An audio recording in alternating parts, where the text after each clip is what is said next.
I just came across a piece of social media content that does an amazing job of communicating everything you need to know about nutrition, and I want to break it down for you. This is EC Synkowski's 10 Principles of Nutrition, and she's a wonderful communicator and coach, and it does such a good job distilling down what you truly need to know about nutrition and apply to get results and improve your health.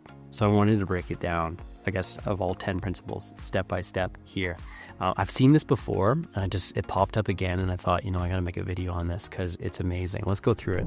Number 1, the quantity of food you eat in calories, which is an important distinction between the total quantity of food in size or grams or mass, determines your weight. We talk about principles and the things that matter the most. All 10 of these are important, but the amount of food you eat and energy is going to dictate what comes up on the scale, which is different than body composition, which we'll talk about in a second here. I see that coming up.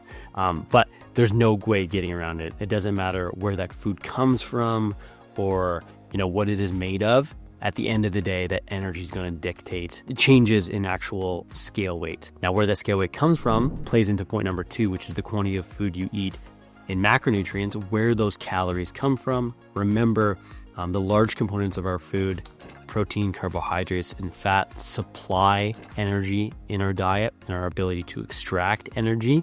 And that determines not just your scale weight, but what the scale weight is made out of, right? When we typically do resistance training, eat more protein, and give ourselves enough energy to create new tissue, it's going to come from muscle. Whereas over longer periods of time, if we're sedentary and we're eating more calories than we're burning, that's going to cause fat gain. So the quantity of food that you eat will determine your body composition. And you could eat 2 similar diets with the exact same calories, and there'll be changes, like the scale weight could be similar, but there'll be changes in what your body is made up of, depending on where those calories come from. Number 3, the timing only matters to the extent it affects quantity. It's an important part. I would say a lot of us grew up believing that meal timing and when you timed your meals had a much bigger impact on your nutrition. Like Tupperware diets, needing to eat every three hours and timing meals around that type of stuff, with the intent of it being like, if you ate more frequently, it would improve your metabolism. And we have so much research around that not being the case when those meals are matched and the overall calories are matched.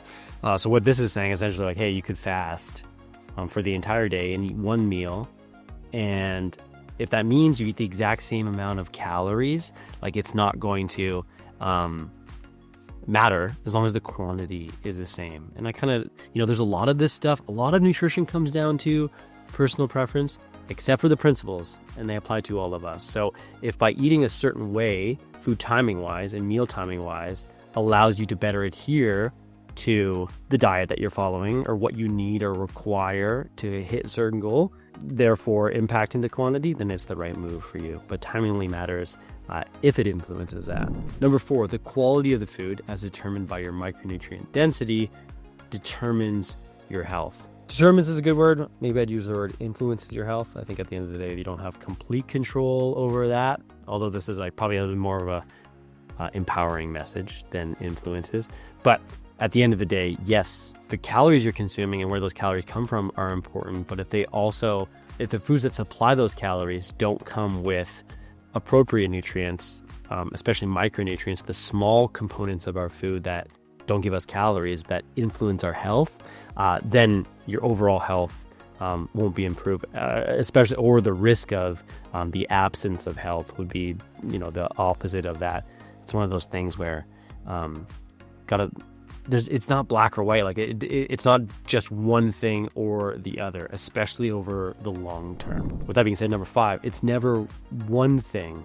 Every sort of fad diet takes that reductionist stance around this caused your problem. You need to avoid this if you want this thing.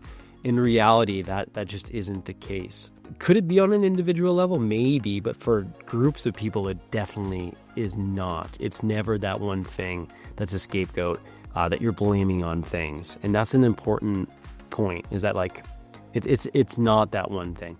Many of the modern problems that are influenced by nutrition, we can't solve them with that like reductionist. This is to blame. This is the cause of that. If that was the case, we would know it. We would know it by now. Many of when we started studying nutrition, many like certain micronutrient deficiencies that cause this problem, these symptoms, this disease, like we know those things. But when we talk about comorbidities due to obesity and stuff like that, like it's not just because one certain food or nutrients, be it there or too much of, it's never just that one thing. Number 6, all diets control quantity to varying levels of precision. Yeah, like I think, if you avoid a certain food and you no longer can eat it because that's the food that, or that's the thing that you're following, like it's going to manage some of the other aspects, be it like you eat more of the other food that's more nutrient dense or less calorie dense, and therefore you're managing calories. There's different ways of controlling quantity within your diet, and it doesn't just have to be because you tracked it or didn't track it, although that's probably the best way of doing it. Like if I was a results focused coach, which I am, like that's how I would manage quantity. But other diets do that through being like exclusive.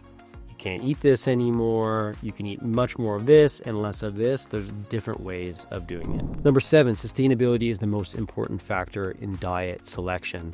Yeah, this is a good point. I think in addition to that, though, I'm not of the belief that like if you start doing something, you have to do it forever. There's like times in life, where there's context is always important, where there's like a time and a place to maybe being like a bit more dialed or locked in or more strict or less strict. I don't think just because you do something now, you have to do it forever. But with that being said, like if you're going to start something and you can't follow it at all, or you dislike it, or it's just not going to work for you, then you're setting yourself up for failure.